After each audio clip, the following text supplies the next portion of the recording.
Sean bienvenidos a este encuentro académico, queridos estudiantes. Recién en mi cuenta de Facebook he compartido con ustedes un documento académico de apoyo en donde yo hago una síntesis bastante apretada de lo que es el pensamiento sociológico de Max Weber, ¿sí?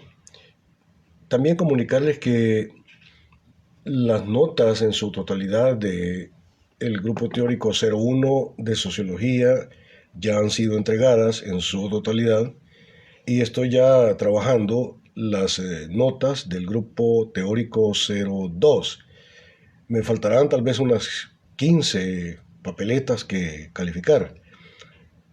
Dios mediante, el día de hoy por la noche o mañana temprano por la mañana estaré enviando a su correo institucional de cada uno de los estudiantes su nota respectivo del primer examen parcial para el grupo teórico 02. El día de hoy vamos a enfrentar el pensamiento teórico sociológico de Max Weber, un pensador alemán, fundador clásico de la sociología, sí, de la sociología burguesa, tenemos que entender eso, de la sociología ideológica. Un pensador alemán, fundador de la sociología del siglo XIX, siglo XX. Para Max Weber, como fundador de la clásico de la sociología, ¿verdad? Tan importante su pensamiento sociológico sí, pero es importante para fundamentar la óptica burguesa de autojustificación del orden establecido, es decir, de la sociedad capitalista. Recuerden ustedes que el estatuto estrictamente tal de ciencia de la sociología únicamente se alcanza con el pensamiento marxista, ¿sí? De tal manera que tanto Spencer, Durkheim, como Comte, ¿sí? Y Weber son abordajes ideológicos, son abordajes, digamos, de autodefensa teórica del sistema. Eso nunca debemos olvidarlos. Para Max Weber, ¿sí? El objeto de la sociología es la acción social con sentido. Recuerden ustedes que el objeto de la sociología para Durkheim 1 eran los hechos sociales, pero para el caso de Max Weber, el objeto de la sociología, aquello de que debe tratar la sociología, pues es la acción social con sentido.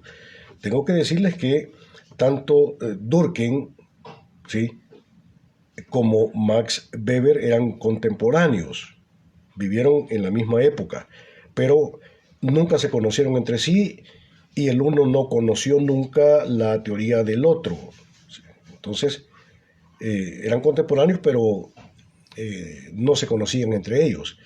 De tal manera que los planteamientos de Durkheim aparecen casi como la contradicción de los planteamientos que nos va a ofrecer Max Weber, ¿sí?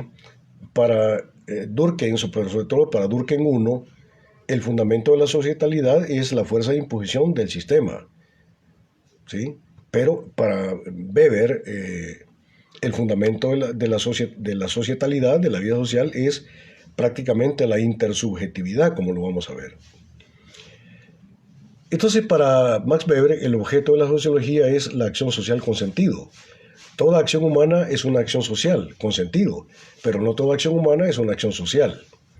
Lo característico de una acción humana es la acción de un sujeto que liga a su acción un sentido objetivo, o sea, un significado, un sentido subjetivo. En la óptica de Weber, lo que hace a la acción es el sentido subjetivo de dicha acción y solo el hombre puede proveer sentido o significado. No toda acción humana es una acción social, porque para Weber la acción social tiene dos características. Primera, es una acción humana, ¿sí?, y con significado subjetivo, pues obviamente solo el sujeto humano es capaz de hacerlo, es decir, solamente el sujeto humano es capaz de crear sentido, es capaz de crear significado. De entrada tenemos que decir que para la visión sociológica de Max Weber, el orden social como sistema el orden social objetivado, institucionalizado, no es portador de sentido, sino que únicamente la práctica humana individual, subjetiva, es capaz de proveer, de crear sentido, de crear significado. Entonces, como decimos, no toda acción humana es acción social, porque para Weber la acción social tiene dos características. La primera es una acción humana y con significado subjetivo, pues obviamente solamente el sujeto humano es capaz de hacerlo, es decir, de crear sentido.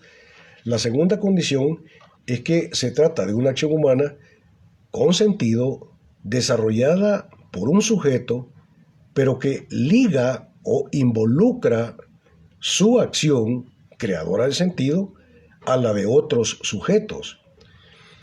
Por tanto, es una acción referida a otros sujetos.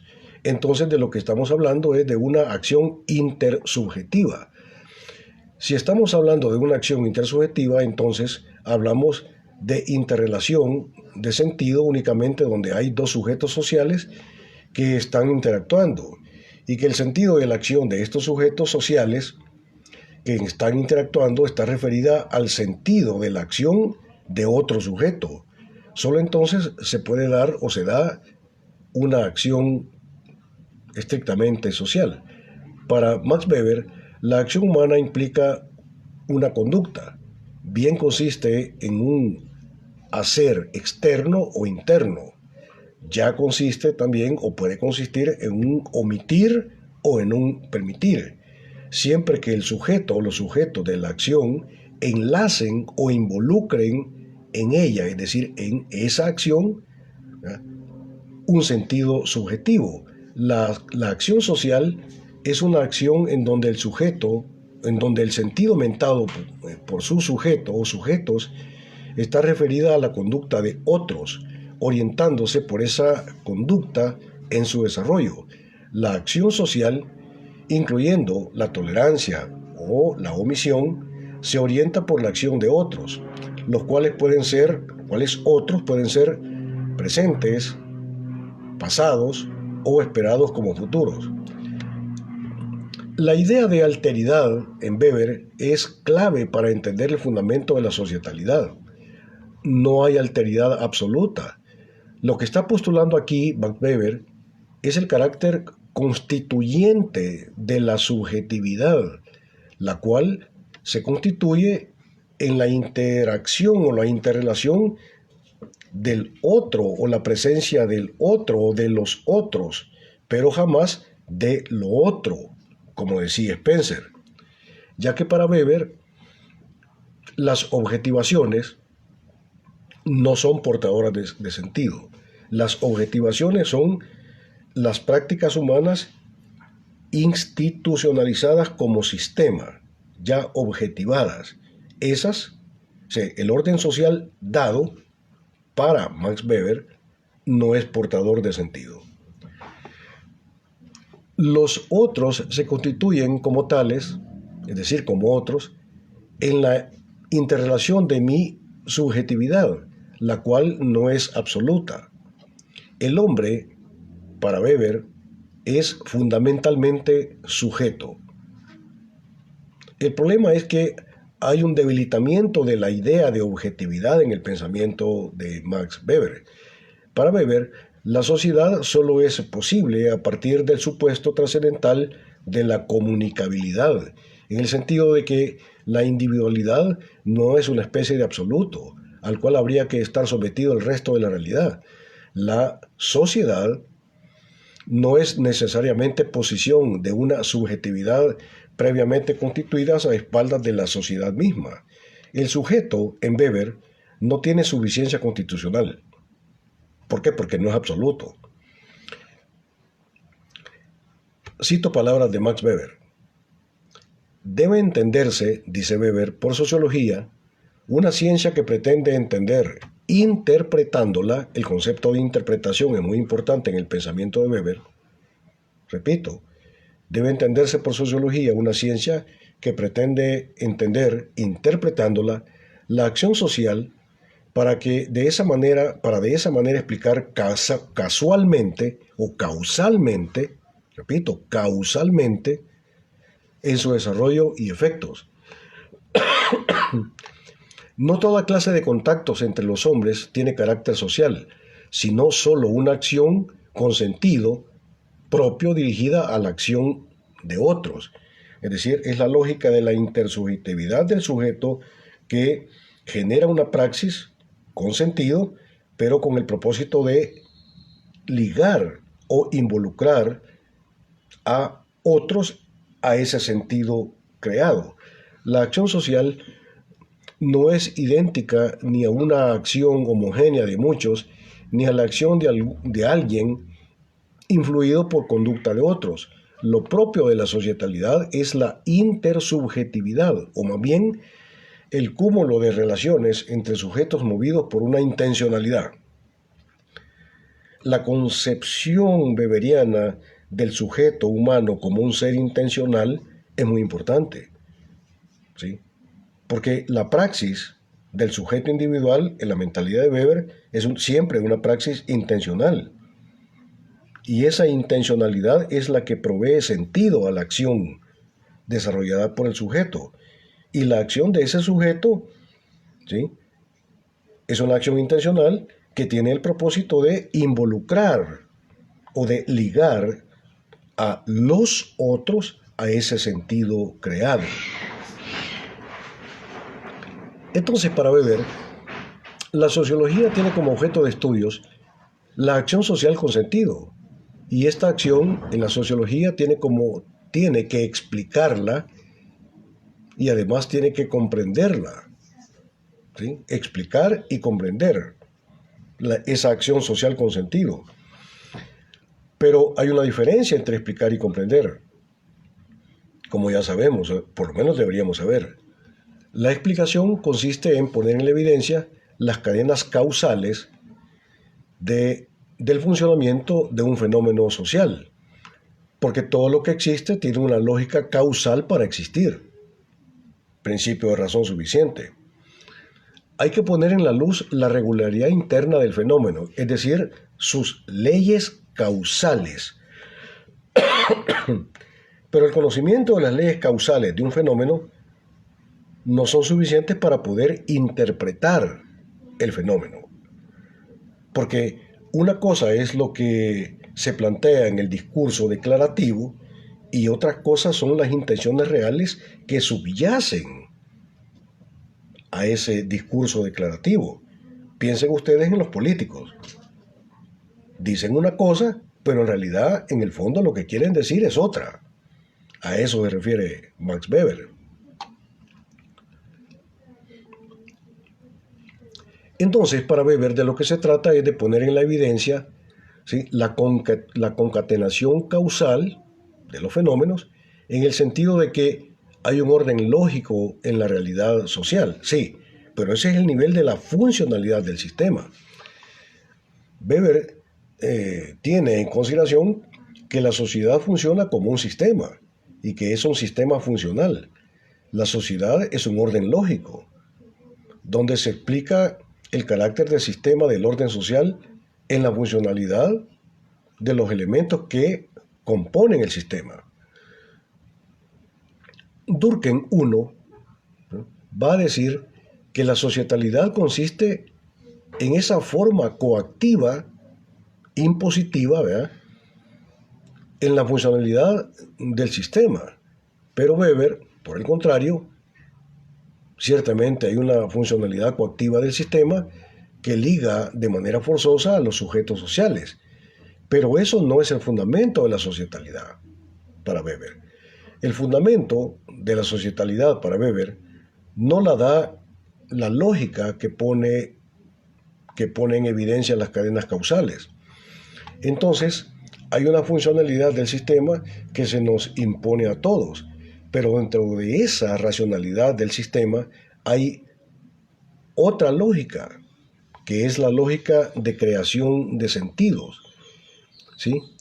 Veremos el traslapamiento de dos lógicas de este sistema. La lógica estrictamente funcional, que le podríamos llamar una lógica instrumental, y una segunda lógica que es la lógica de la creación de sentido, que es la que tiene que ver con el sistema de intereses y propósitos de la praxis de los sujetos. Porque los sujetos para Weber son sujetos con una praxis intencional. Pero la intencionalidad de la praxis no siempre se revela en el discurso, en el sentido de que una cosa es lo que dicen y otra cosa es lo que proponen o lo que pretenden de manera subrepticia. ¿Sí? Piensen en los políticos, que manejan un discurso declarativo, pero en el fondo buscan otra cosa. En el caso, cuando nos impusieron el dólar, dijeron que era voluntario, dijeron que era un bimonetarismo, ¿sí? Y en el fondo lo que intentaban era otra cosa, era imponernos a rajatabla el dólar y eliminar el colón. Pero eso no fue lo que dijeron. En el caso del Bitcoin nos están diciendo lo mismo, que no es obligatorio. Lo mismo nos están diciendo con la vacuna, que no es obligatoria. Pero eso es lo que dicen. Pero si para entrar, digamos, a una serie de lugares públicos o privados te están pidiendo la cartilla de vacunación, entonces eso ya no es libre y voluntario, sino que hay un nivel de obligatoriedad. Repito, una cosa es el nivel del discurso declarativo y otra cosa es la cuestión de los propósitos ocultos o subrepticios o escondidos de esa praxis intencional. Entonces, eso es lo que está planteando Weber. Dice que pues hay que ver esa lógica estrictamente funcional, que podríamos llamar una lógica instrumental, y también hay que ver la lógica de creación de sentido. Lo propiamente humano es la capacidad que tiene el hombre de proveer sentido a las cosas. Y se trata de un significado que está más allá de la lógica instrumental. Pero, ¿por qué es que dice Weber esto que estamos planteando? Porque Weber considera que todo lo que ocurre dentro de la sociedad, cualquier fenómeno social, está influido, por lo menos, por una de estas lógicas. Bien la lógica instrumental o bien la lógica de creación de sentido. Weber considera que lo que los hombres hacemos es una acción social que se constituye en arreglo a valores, porque la dimensión de construcción de valores está presente en la acción social del hombre. Incluso dice Weber que la acción social tiene que ver con el irracionalismo, porque no todo es racional. Por lo tanto, estamos obligados a captar científicamente la razón de la sinrazón, es decir, la razón de la acción irracional de los sujetos. ¿Sí? Es la acción de la sinrazón. Aún la sinrazón es portadora de sentido. O sea, aquello que no tiene sentido, que no tiene lógica, pero que de hecho es realmente el sentido real. Como cuando el chico se le declara a la chica, pero la chica le dice que no. Pero ese no es no, sino que es un sí disfrazado. ¿Sí? ¿Ves? O sea, no es tan sencilla la cuestión. ¿Sí? O cuando el político te dice que está ahí para velar por los intereses del pueblo, por la democracia, etcétera, etcétera, pero vos en la práctica lo que están viendo es todo lo contrario. ¿Sí? Quiere reelegirse como de lugar.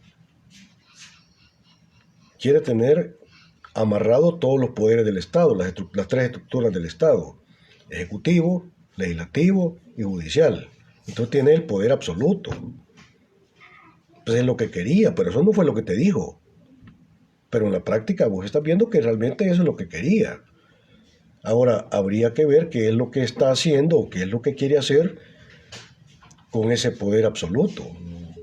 Y ahí definitivamente estaríamos hablando de un totalitarismo. Así de claro.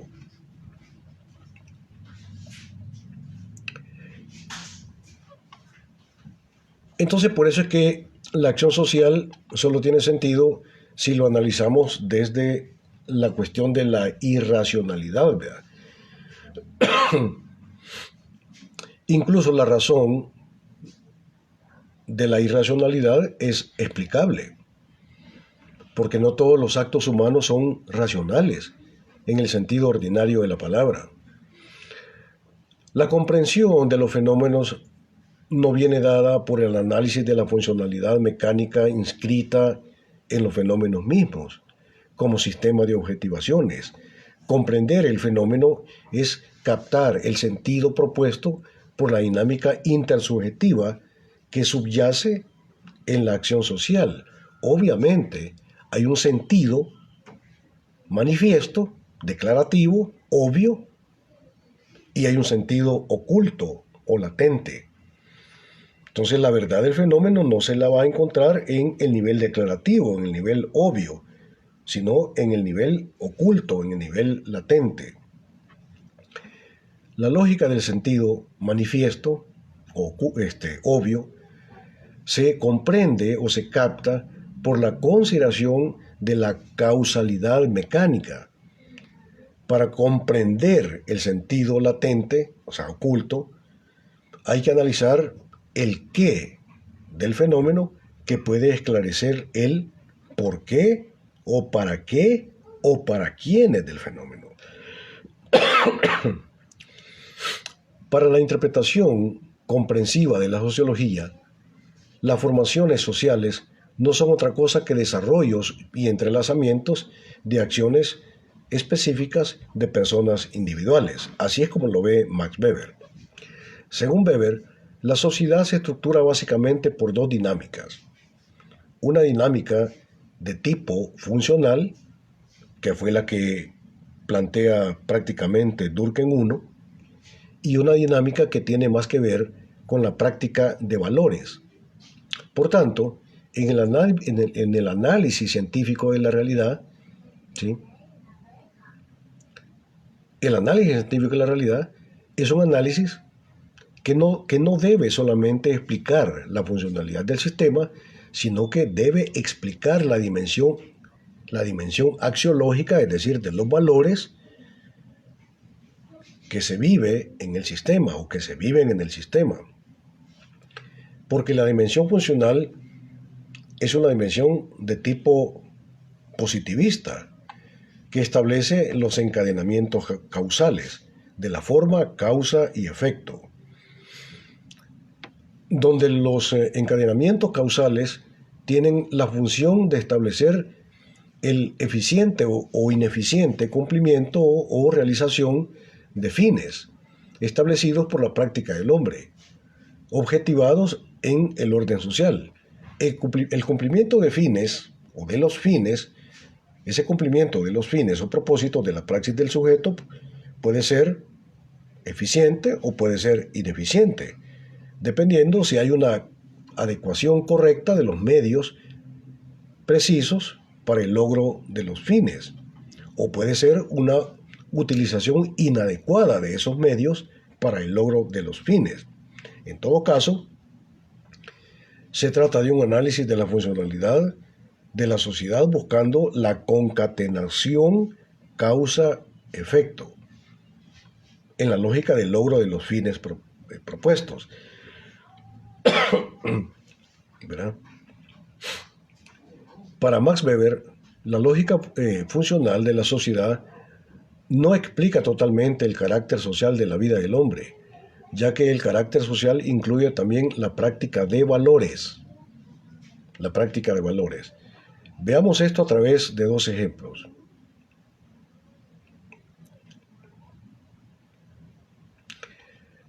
El primer ejemplo tiene que ver con aquella disposición de los gobiernos en tiempos de arena, en los cuales pues se determinó que El Salvador debería adoptar o suscribir convenios de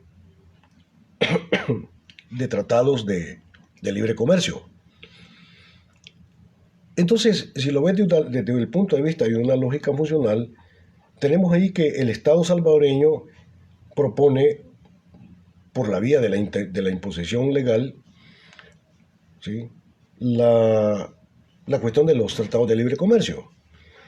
Y los tratados de libre comercio implican necesariamente el levantamiento de cualquier tipo de aranceles para que las mercancías puedan venir al país y ser vendidas acá, o para que las empresas puedan venir a operar acá sin restricciones de ninguna clase.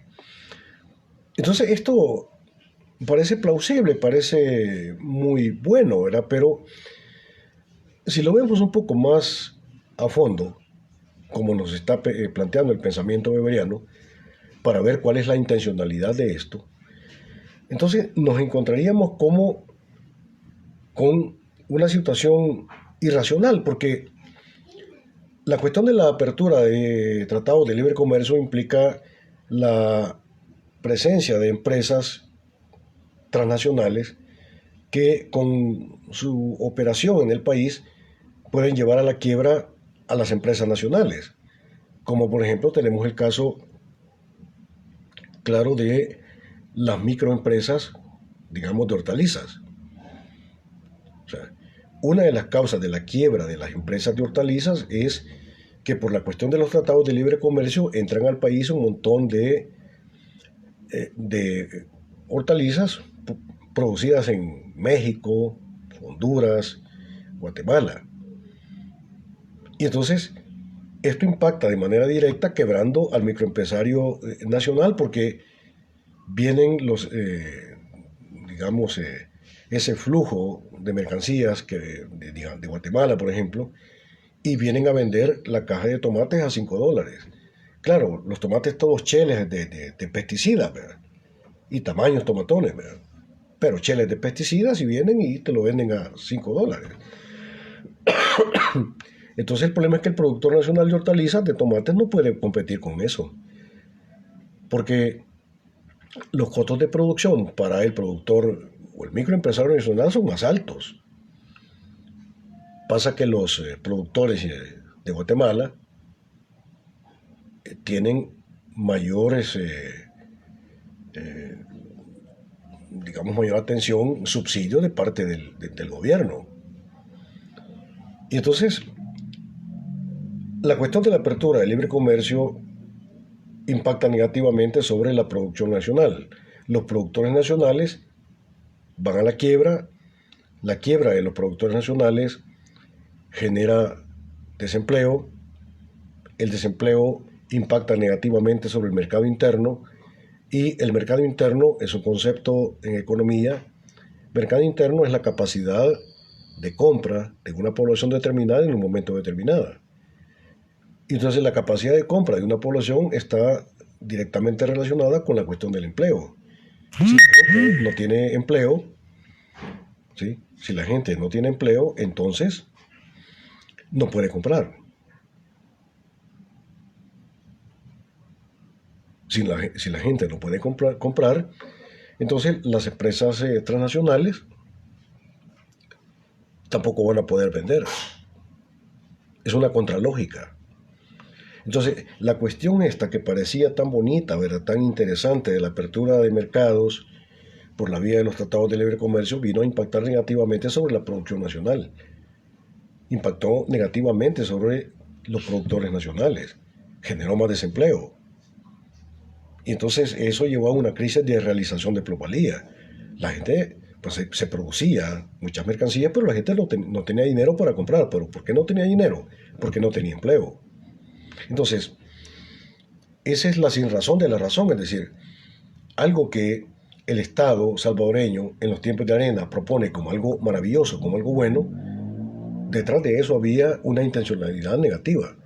Al final de los finales, la cuestión de los tratados de comercio únicamente funcionó para elevar los niveles de productividad y de producción, y sobre todo la tasa de acumulación de plusvalía de cierto sector o ciertas facciones del capitalismo, que era el capital financiero, básicamente. Entonces, ahí tenemos un ejemplo de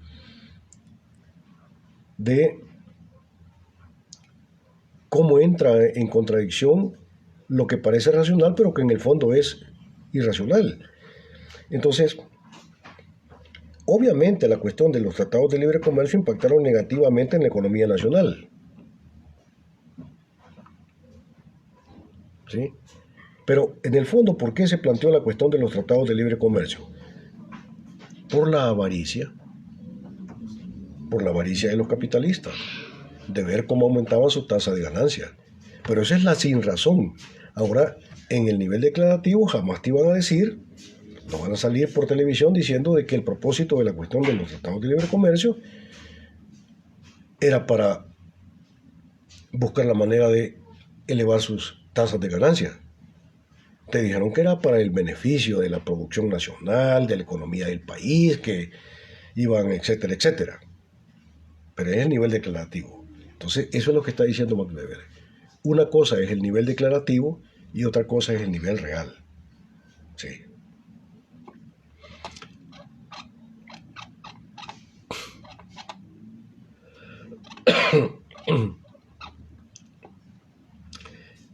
Veamos un segundo ejemplo de este planteamiento weberiano, ¿verdad? De que hay que comprender los fenómenos sociales, no solamente viendo la funcionalidad, porque la funcionalidad únicamente se queda en el nivel declarativo. Hay que ver lo que está detrás del nivel declarativo, del nivel de la funcionalidad de las cosas. Un segundo ejemplo sencillo. Dentro de la lógica productiva se generan las clases sociales. Y esta organización del proceso productivo capitalista, básicamente, ¿sí? En este proceso de producción capitalista hay dos sujetos sociales. El primer sujeto social es el dueño jurídico del proceso global de capital, lo cual implica posesión de los medios de producción. El capitalista decide qué, cuándo, cuánto, para quién producir. Es decir, en las manos del capitalista está la organización de la práctica económica. El segundo sujeto social es el obrero, ¿sí?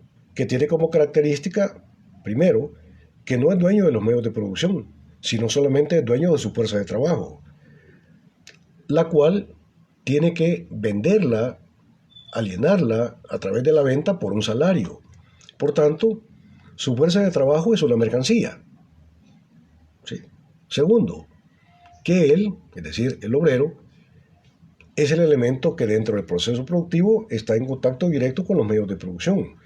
No se trata simplemente que es un trabajador asalariado, como un trabajador no fabril, sino que está en contacto directo con los medios de producción. Y tercero, justamente está en contacto directo con los medios de producción y por tanto, tercero, produce mercancías. Por ejemplo, yo como catedrático universitario soy asalariado, pero no soy obrero porque no estoy en contacto directo con los medios de producción y por tanto no produzco mercancías. En cambio, el campesino, el jornalero, asalariado, que produce maíz, arroz, frijol, chile, tomate, pepino, él sí es obrero. Es un obrero agrícola. Y el obrero fabril también, que trabajan en la maquila. Ellos sí son obreros. Están en contacto directo con los medios de producción y producen mercancía. Claro que hay otra clase de trabajadores que son asalariados, pero como ni están en contacto directo con los medios de producción ni producen mercancías, no son obreros. Este trabajador asalariado con esas características es un,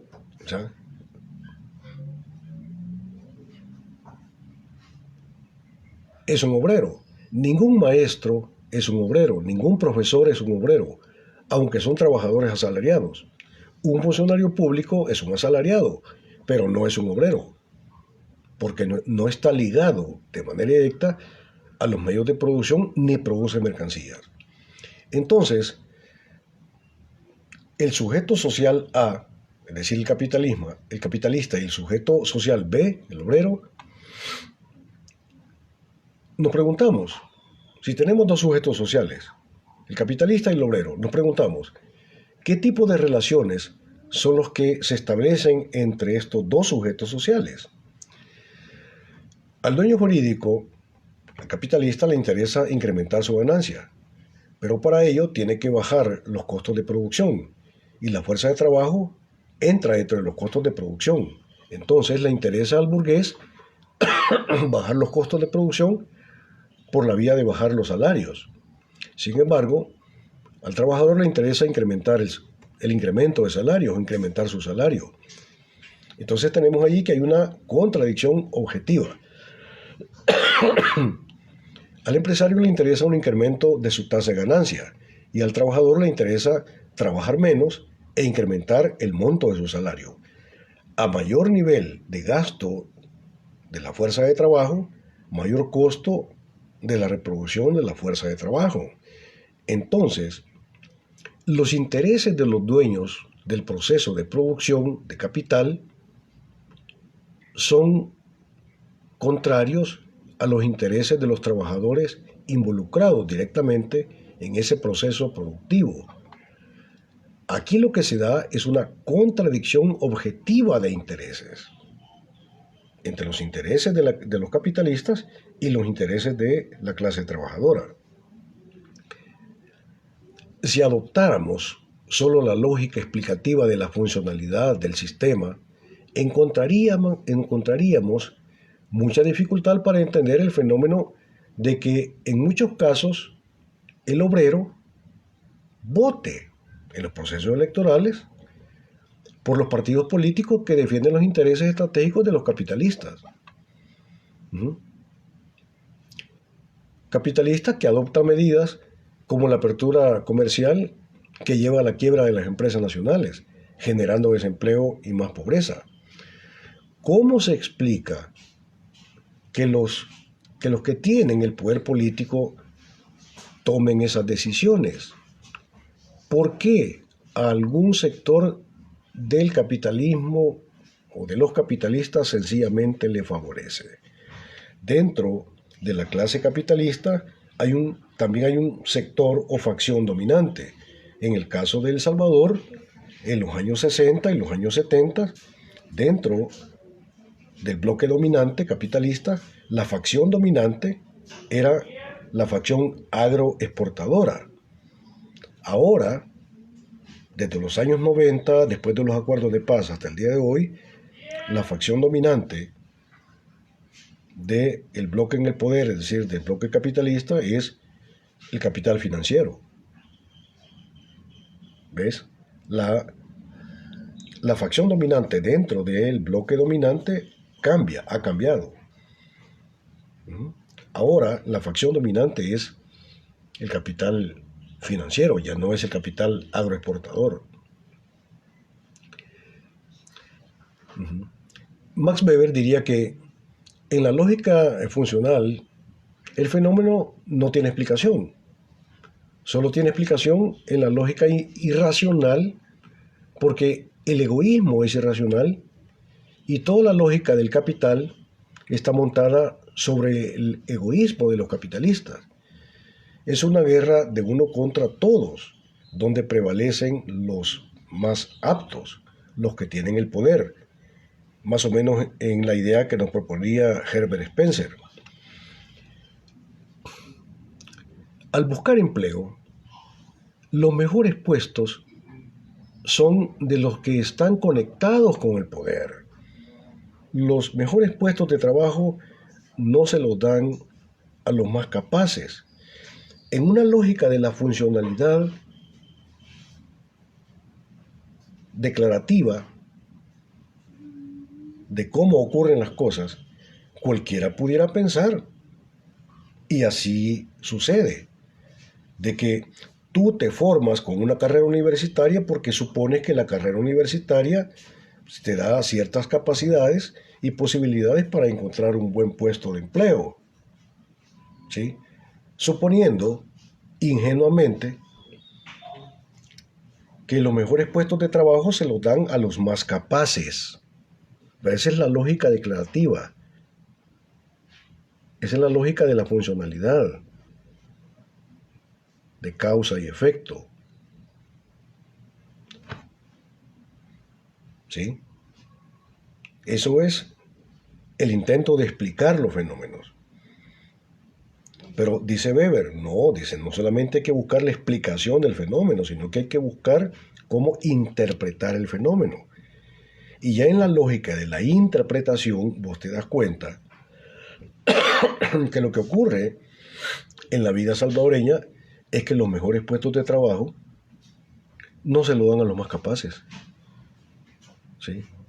Sino que se los dan en una lógica corrupta, en nepotismo, a los cheros, al amigo, ¿sí?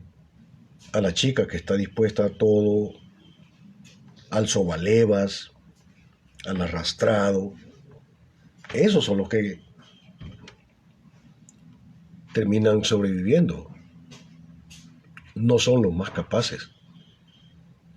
Eso es lo que está señalando Weber. Entonces, que a veces los fenómenos sociales tienen que ser entendidos desde la consideración de la sinrazón, de aquello que parece ilógico, de aquello que es incluso rechazado por todos, porque todos rechazamos la corrupción. A todos nos parece repugnante la práctica corrupta. Pero si todos rechazamos la práctica corrupta, entonces ¿por qué diablos hay tanta corrupción en el país?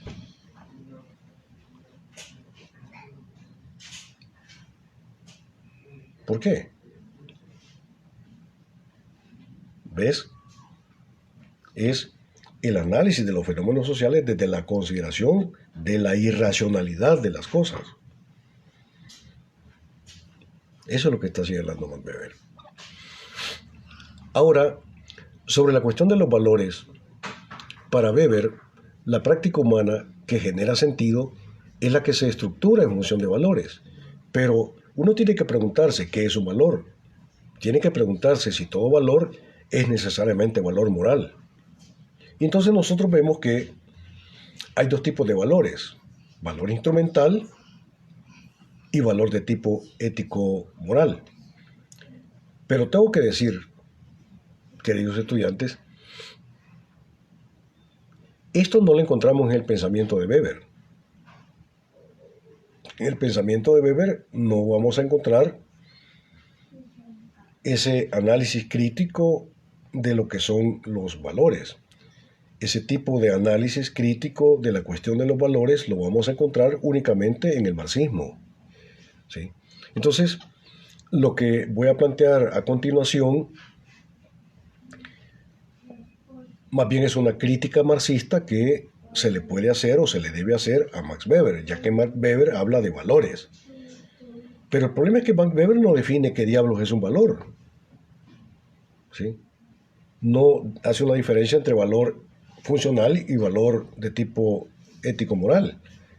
Nosotros los marxistas sí conocemos eso. Y por eso desde el marxismo le hacemos una crítica a Max Weber en el sentido de señalarle que en su pensamiento hay un tremendo vacío, porque no explica qué son los valores. Ahora bien, veamos la cuestión de los valores funcionales, pero en el caso de la producción económica. Dentro de la economía capitalista se producen bienes económicos, que son mercancías. Y toda mercancía es producto del trabajo humano destinado a la circulación de capital o destinado a la venta. Toda mercancía se puede vender porque cumple dos requisitos fundamentales. Toda mercancía es vendible porque cumple dos requisitos. Primero, tiene valor de uso y tiene valor de cambio, ¿sí? Tiene valor de uso porque satisface necesidades. Y tiene valor de cambio, ¿sí?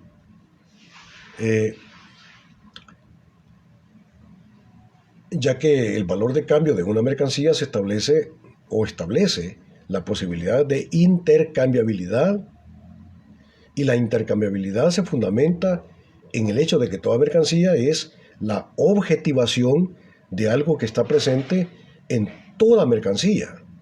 Ahora bien, ¿qué es aquello que está presente en toda mercancía?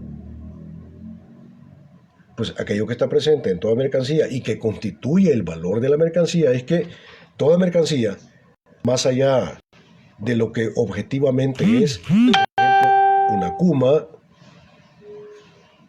por ejemplo, un carro, una casa, un zapato, ¿sí? Todos son productos del trabajo humano destinado a la venta. Todas las mercancías son la objetivación, la materialización la exteriorización del trabajo humano. Entonces, la esencia del valor de la mercancía es el tiempo socialmente necesario para producir dicha mercancía. El valor de la mercancía es la expresión o el trabajo objetivado de quien la produce. ¿Sí? Ese es el valor de una mercancía.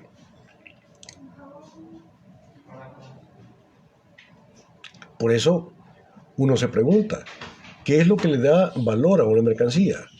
Lo que le da valor a una mercancía es que toda mercancía es la expresión del gasto de energía humana objetivada, que se puede cuantificar a través del análisis de los costos de producción. Porque al final, la cuestión del análisis de los costos de producción establece la cantidad de energía humana que se ha gastado en la producción de determinada mercancía. Las mercancías son intercambiables porque satisfacen necesidades humanas y porque toda mercancía es la expresión de gasto de energía humana. Esto es la esencia del valor de una mercancía, el gasto de energía humana objetivada en dicha mercancía. Toda mercancía tiene valor. Toda mercancía tiene valor. Y el valor de la mercancía es el tiempo de trabajo socialmente necesario para producir dicha mercancía. Ese es el valor de una mercancía. Pero eso es un valor económico. Es un valor de tipo funcional. No es un valor de tipo ético-moral. ¿Sí? Entonces, el valor de una mercancía no es un valor de tipo ético-moral, es un valor de tipo funcional. Repito, el valor de la mercancía es el tiempo socialmente necesario para producir, el tiempo de trabajo socialmente necesario para producir el zapato, la camisa, la casa, el carro, etcétera, etcétera. Entonces, hay valor funcional y valor ético-moral, como lo vamos a ver. Déjenme plantear este ejemplo sencillo. Cuando un campesino compra una cuma en el pueblo, elige una buena cuma. ¿Y qué es lo que hace que esta cuma sea una buena cuma? Una buena cuma tiene que tener determinadas cualidades y condiciones para ser una buena cuma. Pero se trata de un valor funcional. Los objetos tienen valor funcional. Ahora bien, no se puede decir que una cuma como arma es mejor que una cuma como herramienta de trabajo, porque depende del uso y de la intencionalidad del sujeto que la utiliza. Depende de cómo, por qué, para qué la uso o la use, y también depende de si la puedo usar. El si la puedo y la debo usar es una cuestión de tipo funcional. La cuestión de la funcionalidad es una lógica cerrada. ¿Sí? Hablando de la cuma, la debo usar si la puedo usar. El fundamento del deber es el poder. Pero estamos intentando determinar el valor moral. Los objetos de la praxis no son calificables en términos morales, no son buenos ni malos. Lo único que es calificable en términos morales es la acción humana. Pero para que una acción moral pueda ser calificada como una acción moralmente buena o moralmente mala, tiene que cumplir por lo menos 6 condiciones. 6 condiciones. Recapitulando, los objetos no pueden ser calificados ni como buenos ni como malos. ¿Sí? Una buena cuma no es porque la cuma sea moralmente buena, o una mala cuma no es porque sea moralmente mala. Una buena cuma es porque tiene determinadas condiciones materiales que la hacen ser una buena kuma. Los campesinos conocen perfectamente eso. Una buena kuma es la que no se te quiebra en el primer día que lo ocupas. Una buena kuma es aquella que te agarra un buen filo. Una mala kuma es aquella que se te quiebra en el primer trabajo o que vos vas de afilarle y la piedra a afilar y nunca agarra filo. Pues estamos hablando de un valor de tipo funcional. Los productos de la praxis, o sea, las objetivaciones de la praxis, las mercancías, ellas como mercancías, no pueden ser calificadas moralmente ni como buenas ni como malas.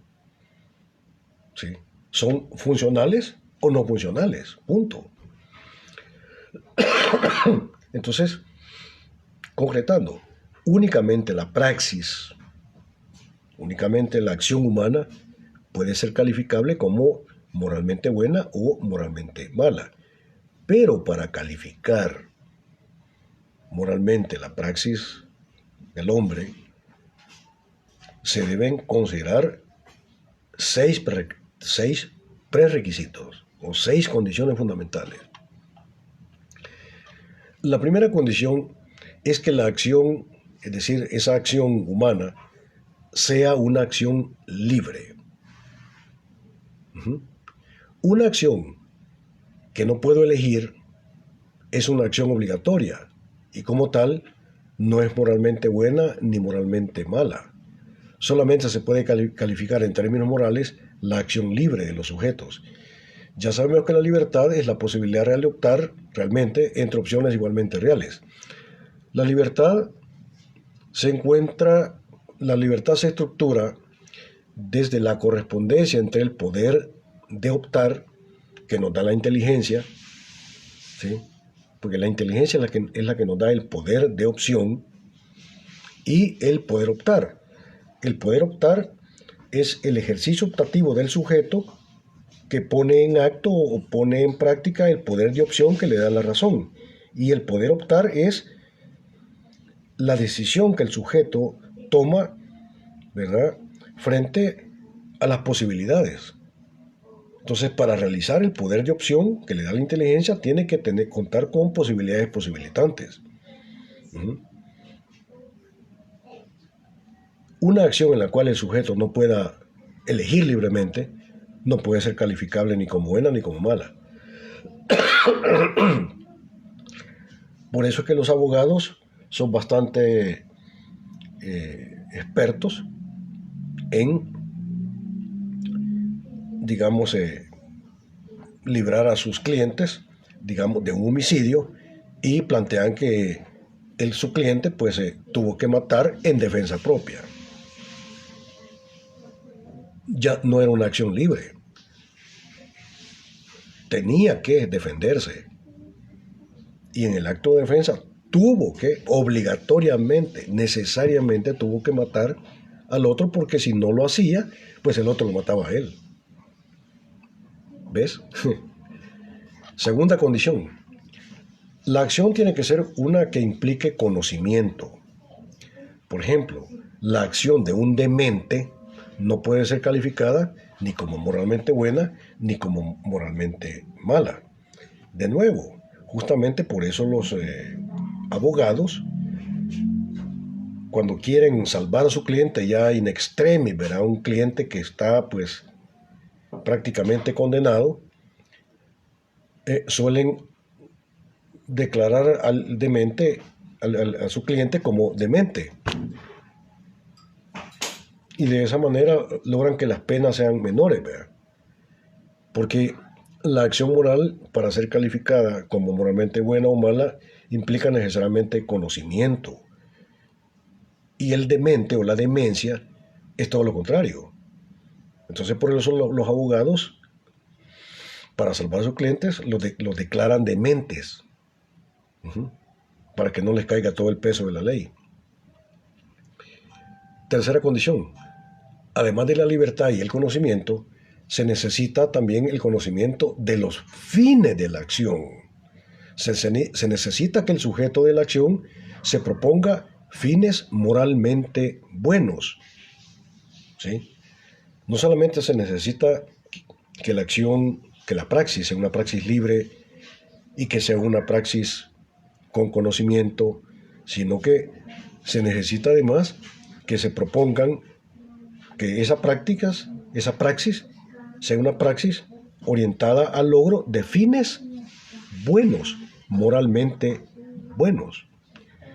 Cuarta condición, no basta la cuestión de los fines para calificar moralmente la acción. Es necesario el análisis no solamente de los fines, sino también de los resultados concretos de la acción. De los resultados. O sea, sí. Es que fíjate que yo te quería hacer un favor, vea. Pero el resultado de la acción fue todo lo contrario. Fue sin querer queriendo, ¿verdad? ¿Ves? No hay que ver solamente los propósitos declarativos de la cuestión, sino al final cuál fue el resultado real de esa praxis. Es que fíjate que yo te mentí porque la verdad es que no quería dañarte, va. Pero al final el resultado de la mentira fue dañarlo. Es que fíjate que yo te dije que sí, va, pero la verdad es que te dije que sí porque no te quería ver triste, va. Entonces por eso. ¿Ves?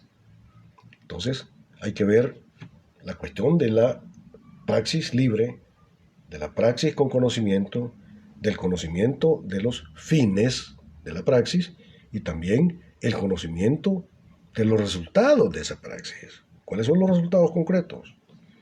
Si el propósito de la acción era un propósito bueno, los resultados también tienen que ser buenos. Quinta condición para que una praxis pueda ser calificable como moralmente buena o como moralmente mala. Además de los resultados, hay que ver la conciencia de los medios. La cuestión de los medios es importante porque no podemos partir del planteamiento maquiavélico de que el fin justifica los medios. Más bien, como decía el padre Yacuría, mi maestro, el que quiere los fines buenos también debe emplear medios buenos para el logro de ese fin bueno. Y ese es el conocimiento de los medios. Para el logro de un buen propósito de fines moralmente buenos, igualmente los medios tienen que ser moralmente buenos. Aquí no estamos en la lógica maquiavélica de que el fin justifica los medios.